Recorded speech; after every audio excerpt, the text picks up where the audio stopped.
When you turn 70, you might hear people say that this is the stage to slow down, to rest and to wait. But I want you to think differently. In India, turning 70 is more than just a number. It's a meaningful milestone where you've already navigated most of life's biggest ups and downs, and now is the time to choose a way of living that feels light, joyful, and deeply satisfying. Think of life as a long train journey. Turning 70 is like passing a new curve on the track. Behind you are familiar stations, the years of working hard, raising children, managing family responsibilities.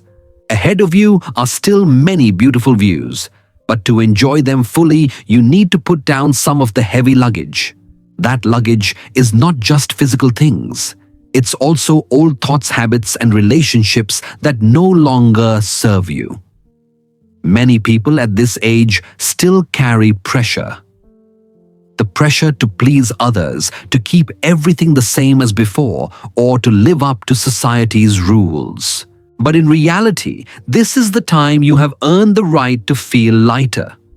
You no longer need to hold on to everything, to prove anything to anyone, or to chase what doesn't fit you anymore. I want to share with you 7 things that, if you let go of, can make you feel freer, healthier, and more at peace. These are not abstract ideas. They come from real experiences of older adults across India, from quiet villages in Kerala to bustling cities like Mumbai and Delhi. The beauty of letting go is that it makes room for something new to enter your life. When you clear clutter, you create space to breathe. When you let go of a toxic relationship, you create time for people who make you laugh. When you drop old stereotypes about aging, you open the door to experiences you once thought were impossible. We will go through each of these 7 things slowly. I'll share relatable stories, explain the science behind them, and give you simple, practical tips you can start using in your everyday life. You don't have to change everything in a single day. Even if you let go of just one thing each month, you will see how much lighter and more joyful life can become. So if you're ready, let's begin this journey together. And the first thing we will talk about, something many people at 70 still hold on to, is the belief that there's nothing new to learn or experience. One of the most common thoughts people have after turning 70 is this: I've seen it all, I've done it all, there's nothing new left for me. It may sound harmless, but this belief can quietly close the door to growth, joy, and purpose. In many parts of India, elders are deeply respected for their wisdom. Yet sometimes this respect turns into an invisible wall. People expect you to be the teacher, not the student, and over time you might stop seeking new knowledge because you feel you already know enough. But here's the truth. Our brains remain capable of learning and adapting at any age. The only limit is whether we choose to stay curious. Think about how technology has changed in the last 10 years. The way we communicate, shop, or even book a doctor's appointment has shifted. Many people in their 70s now use smartphones, digital payments, or online video calls to stay connected with family across the country. Those who embrace learning these skills often feel more confident and less dependent on others. And it's not just about technology. It could be learning a new recipe from another state, picking up a musical instrument, exploring a new language, or even understanding a piece of history you've never studied before. I once met an elderly gentleman from Kerala who started learning the tabla at 72. At first, his hands were stiff and the beats sounded uneven. But within a year, not only did his rhythm improve, his memory and mood did too. He told me it felt like he was waking up a part of his brain that had been sleeping. Science supports his experience. Studies show that when older adults learn new skills, especially those that challenge both the mind and body, it can help maintain memory, improve problem-solving abilities, and even reduce the risk of cognitive decline. It's like exercise for the brain. And just like physical exercise, the more you use it, the stronger it gets. Of course, learning at 70 is not about competition or exams. It's about joy. It's about exploring what sparks your curiosity. Maybe you've always loved the sound of ghazals, but never understood the poetry. Now is the perfect time to explore it. Maybe you've always wanted to try yoga or tai chi, but thought you were too old. You're not. Here's a simple suggestion. Each month, choose one small thing you've never tried before.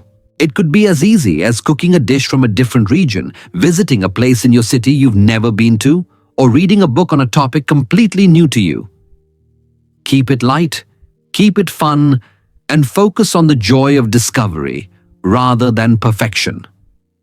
When you replace "I've already done everything" with "what's next," you open the door to a richer, more vibrant life.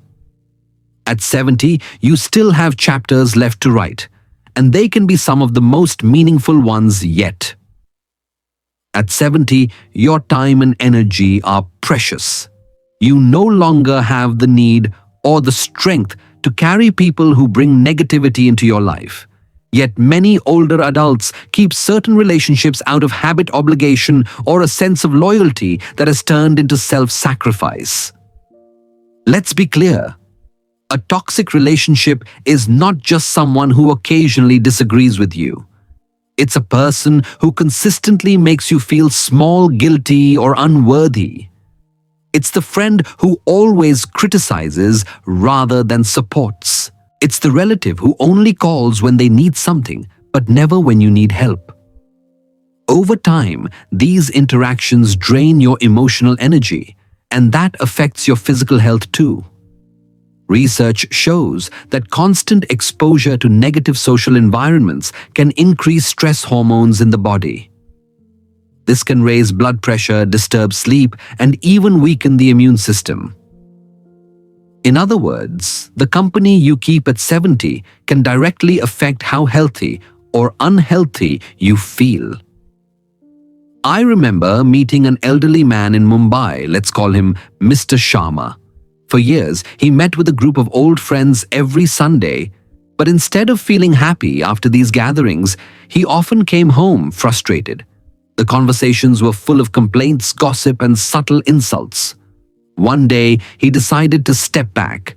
He stopped attending regularly and instead spent that time with a neighbor who shared his love for gardening.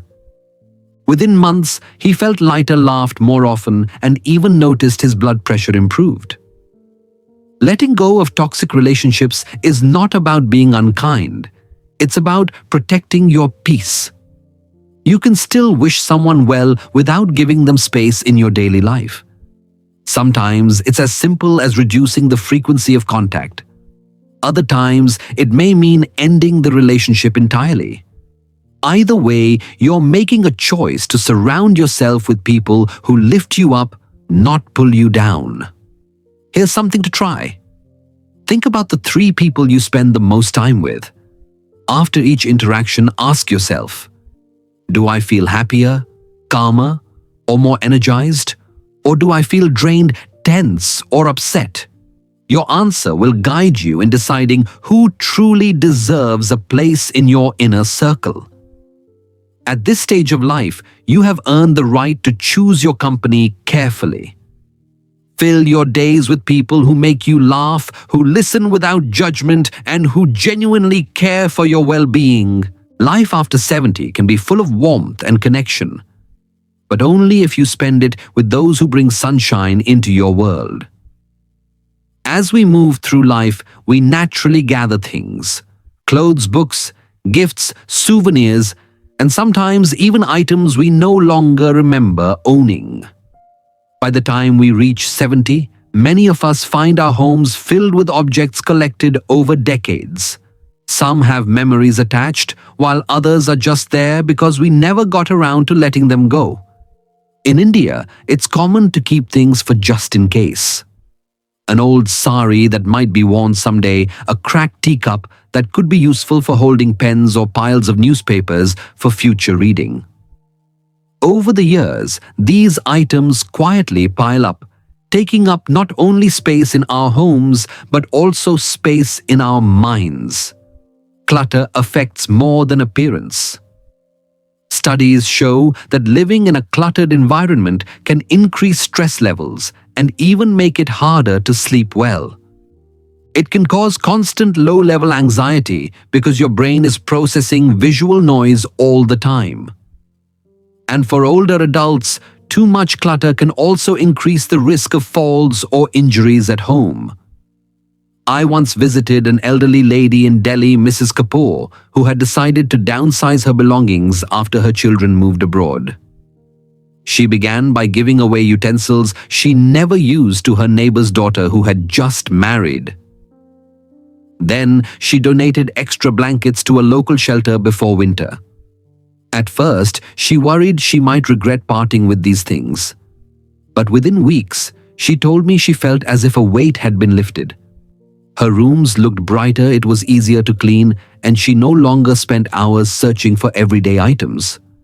Letting go of clutter doesn't mean you must live in an empty home. It means keeping what is useful, beautiful, or meaningful, and releasing the rest. You can start small. Choose one drawer, one shelf, or one corner of a room. Ask yourself, do I use this? Does it make me happy? Would someone else benefit from it more than I do? If the answer is no, it's time to let it go. There is also a gentle wisdom in the Swedish idea of death cleaning, which is about organizing your belongings so your loved ones don't have to sort through them after you're gone. In our culture, this can be seen as a final gift to your family, leaving behind a home filled only with things that matter. Here's a practical tip. Set a goal to remove at least 5 unused items from your home every week. Donate them, recycle them, or pass them on to someone who will truly use them. Over time, you'll notice not just more physical space, but also more mental space for joy, creativity, and peace. At 70, your home should feel like a sanctuary, not a storage room. Every item should have a purpose or a memory worth keeping. Letting go of excess is not losing. It's making room for more life to flow in. One of the most powerful changes you can make at 70 is to let go of the old ideas about what aging should look like. In many communities across India, there are unspoken rules for older adults. Rules like don't travel too far, don't try new activities, or at this age, it's better to rest at home. These ideas may have been common in the past, but they no longer have to define you now. Aging stereotypes can be subtle.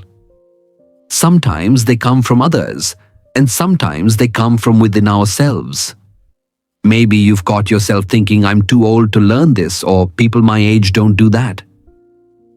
These thoughts slowly build invisible walls, keeping you from experiences that could bring you joy, growth, and even better health.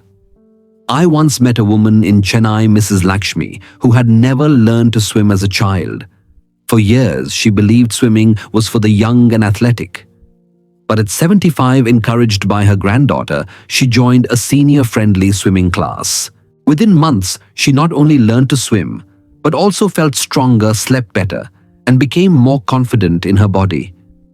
She told me, I used to think age meant slowing down. Now I see it can mean moving in new ways. Science agrees. Research shows that staying active, physically, mentally, and socially, can improve balance, reduce the risk of chronic illness, and even extend lifespan. The key is to stay engaged with life, not to step away from it. Letting go of stereotypes doesn't mean ignoring your limits. It means focusing on your possibilities instead of your restrictions. Yes, you might need to adapt an activity to suit your body now. Maybe you take more breaks or use supportive equipment. That's not weakness. That's wisdom. Here's something to try. Write down 3 things you've told yourself you are too old to do. Then choose one and find a safe, comfortable way to try it. It might be dancing at a family wedding, learning a few words of a new language, or joining a local walking group.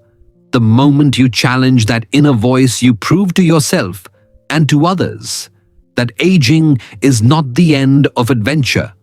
In India, where respect for elders is part of our culture, older adults have the chance to set an example for the next generation. By breaking free from outdated ideas about aging, you're showing your children and grandchildren that life doesn't stop at a certain birthday. It transforms. At 70, you have decades of wisdom, resilience, and life experience. Combine that with curiosity and openness, and you have a powerful force for joy and growth. Let go of those stereotypes, and you'll see that your later years can be some of the most vibrant, exciting years of your life. One of the quiet traps many people fall into at 70 is the belief that happiness will arrive from someone else's actions. You might think, if my children visited more, I'd be happy, or if my friends called me often, I'd feel better.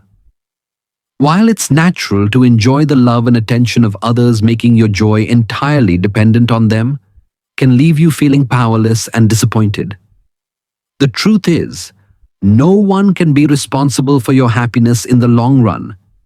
People have their own lives, responsibilities, and challenges. Even those who care about you deeply cannot fulfill every emotional need you have. Waiting for someone to make you happy is like waiting for a bus that may never come. You might end up missing the many opportunities for joy that are already within your reach. I met an elderly man in Pune, Mr. Deshmukh, who used to feel lonely after his children moved to another city for work. He spent his days watching television and waiting for their calls. Weeks would pass with only a short conversation, and he felt forgotten. One day, he decided to join a local senior gardening club. At first, he was shy, unsure if he would fit in. But soon, he found himself looking forward to planting days, sharing chai with other members, and even teaching younger volunteers about traditional farming methods. His children still called at the same frequency, but he no longer felt empty between those calls, because he had filled his own life with meaning and joy. Psychologists say that creating your own happiness gives you a sense of control and resilience. It boosts your mood, improves mental health, and even strengthens the immune system. And the best part is, it doesn't require grand or expensive gestures. Happiness can grow from simple daily rituals. Morning walks, a cup of masala chai, enjoyed slowly, practicing meditation, or even listening to your favorite music from your youth. Here's a gentle exercise. Take a notebook and list 5 small activities that make you smile. Things you can do without depending on anyone else. Maybe it's reading under a tree, cooking a childhood recipe, or chatting with the friendly shopkeeper at the market. Keep that list visible and make sure you do at least one of those activities each day. Over time, you'll notice your mood improving even on days when you're alone. It's important to remember that enjoying your own company is a skill. And like any skill, it gets better with practice. When you let go of the idea that someone else must bring you happiness, you open yourself to finding joy in countless little moments.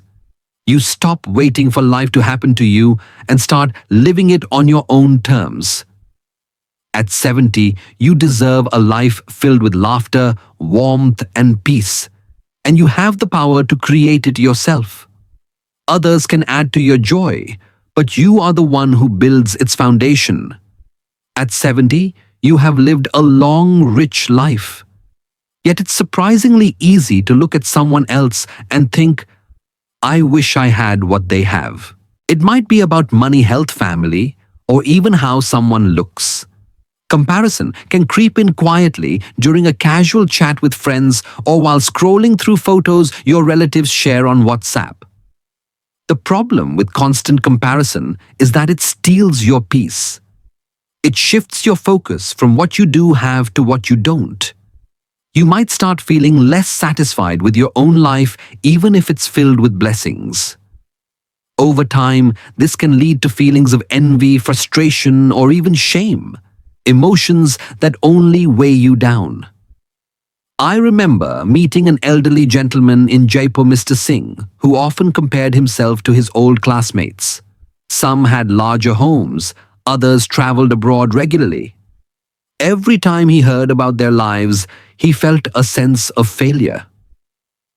One day during a family gathering, his granddaughter asked him to tell stories from his youth. As he spoke about the